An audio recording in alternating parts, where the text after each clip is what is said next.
भारतीय पौराणिक इतिहास में कुछ घटनाएं ऐसी हैं जो न केवल चौंकाती हैं बल्कि ईश्वर के चरित्र को भी एक गढ़ और रहस्यमय रूप देती हैं।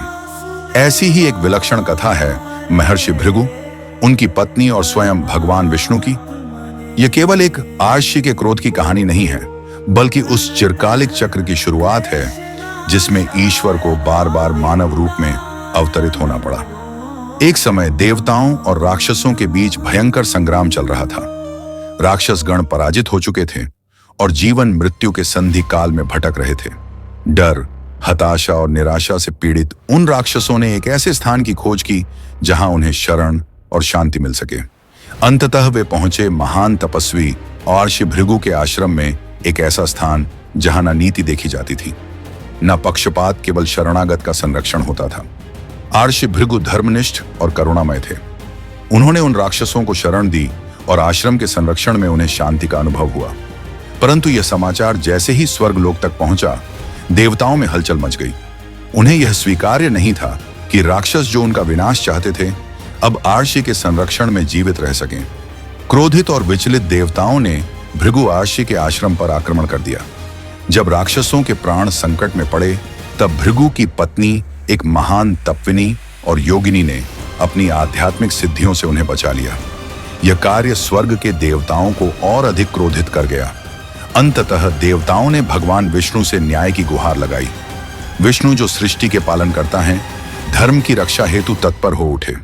उन्होंने तत्काल हस्तक्षेप किया, पर उनका निर्णय अप्रत्याशित था।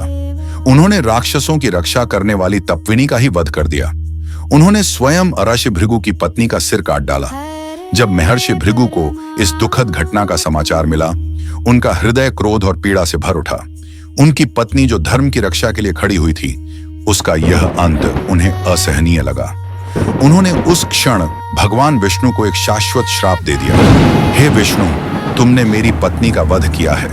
अब तुम्हें भी उस धरती पर जन्म लेना पड़ेगा जहां मृत्यु, पीड़ा और अधर्म का राज्य है। बार बार जन्म लेना पड़ेगा, बार बार पीड़ा सहनी पड़ेगी, और यहीं से प्रारंभ हुआ भगवान विष्णु के 10 अवतारों का चक्र। यह शाप मात्र एक दंड नहीं था, बल्कि एक दिव्य योजना का प्रारंभ था। जब जब पृथ्वी पर अधर्म का अंधकार गहराने लगा, तब तब भगवान विष्णु ने पृथ्वी पर अवतार लेकर धर्म की ज्योति को पुनः प्रज्वलित किया। इस क्रम का अंतिम और निर्णायक अवतार होगा कल की अवतार, जो कल युग के अंत में प्रकट होगा। वह अधर्म की जड़ को उखाड़कर पुनः सतयुग की स्थापना करेगा, और तभी यह चक्र पूर्णता को प्राप्त करेगा। कल की पुराण और तालिका पुराण में विस्तार से वर्णन मिलता है कि जब कल युग अपनी चरम सीमा पर होगा, जब अधर्म, पाप, अन्याय और अज्ञान चारों ओर व्याप्त होंगे, तब एक प्रकाश पुंज के रूप में कल की भगवान का प्राकट्य होगा। उनका जन्म शमला नामक एक दिव्य गांव में मदद और कुष्मा नामक धर्मनिष्ठ ब्राह्मण परिवार में होगा। यह गांव स्वयं एक रहस्यमयी शक्ति से आच्छादित होगा, जहां ब्रह्म तेज अब भी जीवित होगा। एक ऐसी भूमि जहां से सतयुग की पुण्य स्थापना की ज्योति उठेगी। कल्कि के जन्म से ही उनका जीवन असाधारण होगा।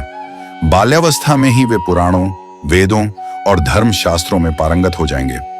उनके भीतर एक दिव्य विवेक जागृत होगा, जो उन्हें स्पष्ट रूप से सत्य और असत्य में भेद करना सिखाएगा। वे केवल ज्ञान के विद्यार्थी नहीं होंगे, बल्कि धर्म के सेनानी बनेंगे। बड़े होकर उनका विवाह पद्मावती और राम नामक 2 महान स्त्रियों से होगा।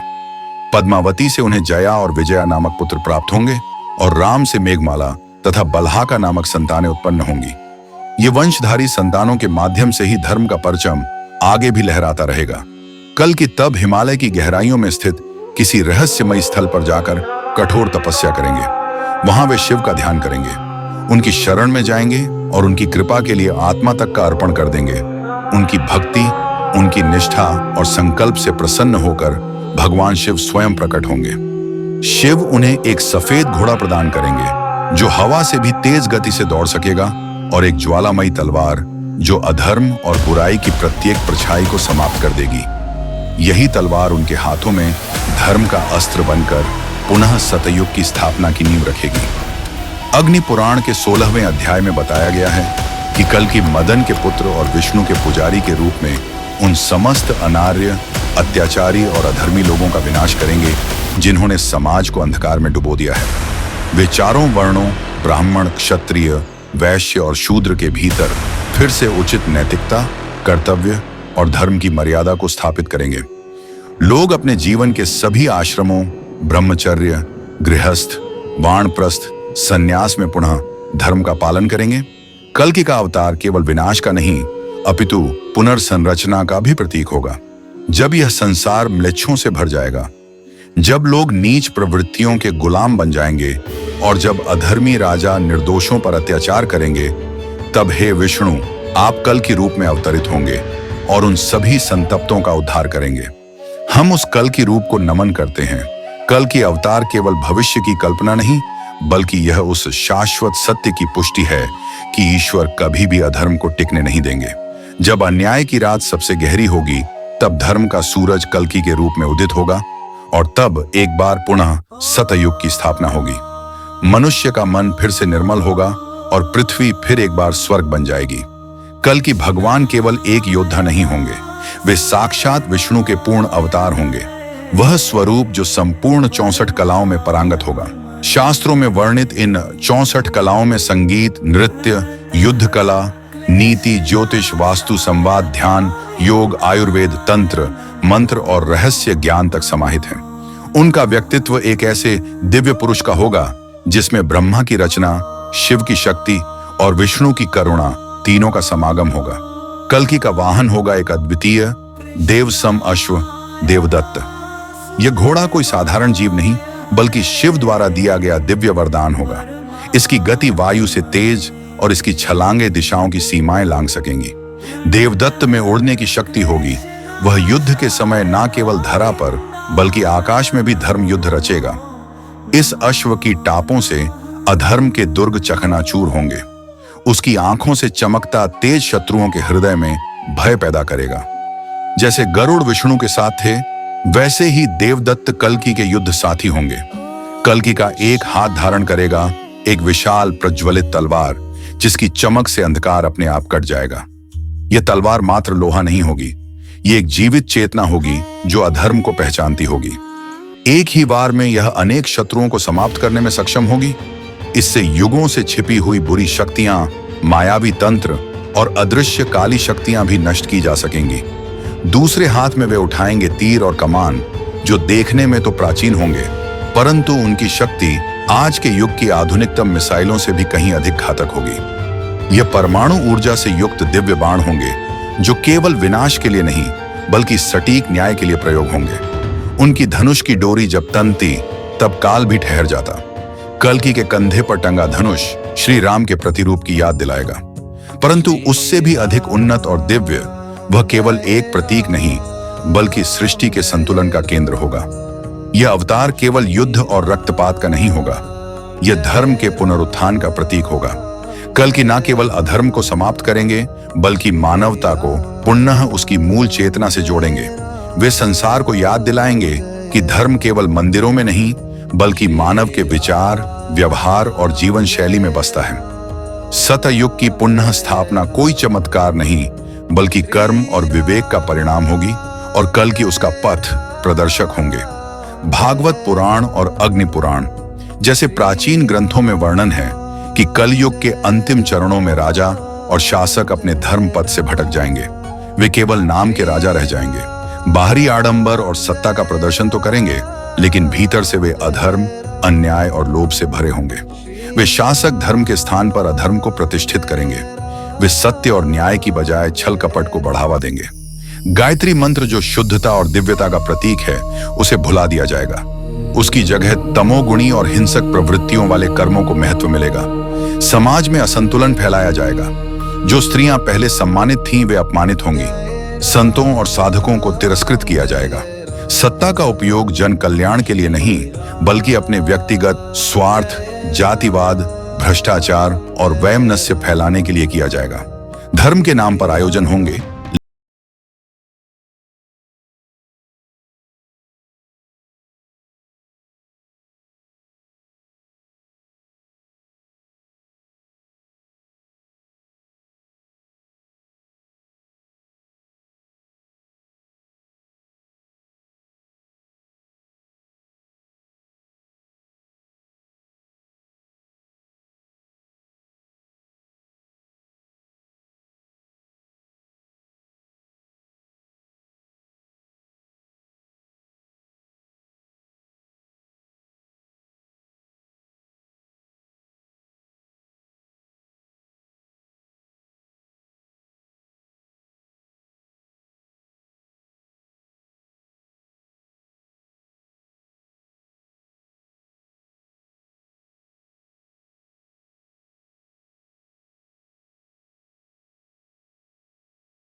कल्कि का अंतिम और सबसे गूढ़ संग्राम।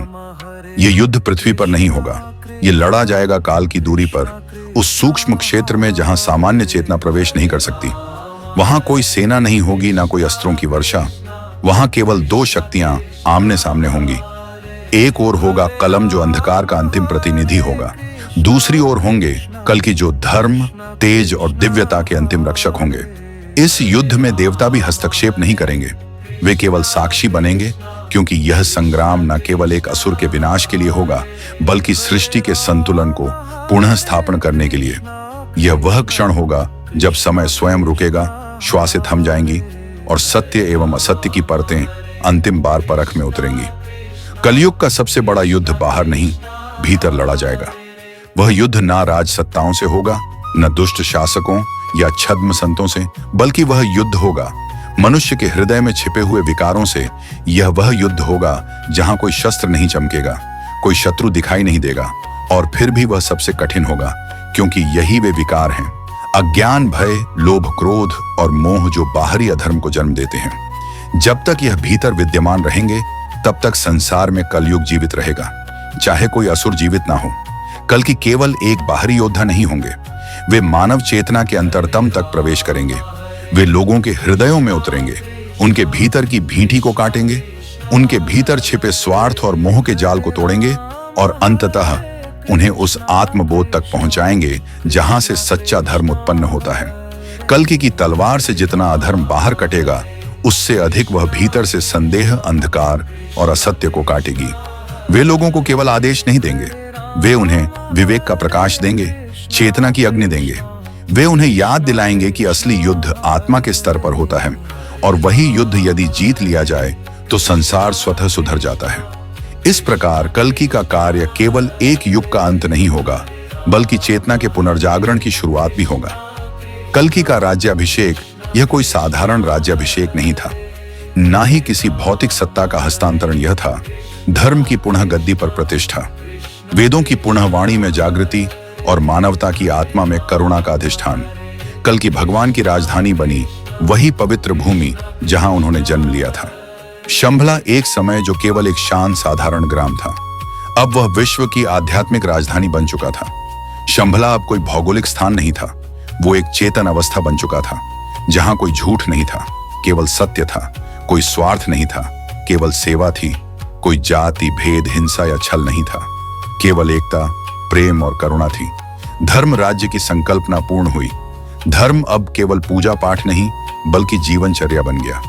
सत्य, अहिंसा, ब्रह्मचर्य, अपरिग्रह और संतोष जीवन का स्वभाव हो गए। चारों वर्ण अपने धर्म में स्थित, ब्राह्मण ज्ञान में, क्षत्रिय रक्षण में, वैश्य सेवा व्यापार में और शूद्र कर्म में प्रतिष्ठित हुए, लेकिन सभी एक दूसरे के पूरक बनकर कार्य करने लगे। नारी को शक्ति, ज्ञान और प्रेम का त्रिगुण रूप माना गया। वे शासन, शिक्षा, चिकित्सा, तपस्या हर क्षेत्र में पुरुषों के समान थी। हजारों वर्षों के बाद वेद, उपनिषद और योग के प्राचीन ज्ञान को फिर से शिक्षा प्रणाली में समाहित किया गया। छोटे छोटे बच्चे संस्कृति और विज्ञान के साथ आध्यात्मिक ज्ञान में भी पारंगत होते गए। पशु, पक्षी, वृक्ष, नदियां, सबकी सेवा और रक्षा धर्म का अनिवार्य अंग बना दिया गया। कोई हिंसा नहीं, कोई अत्याचार नहीं, केवल संतुलन।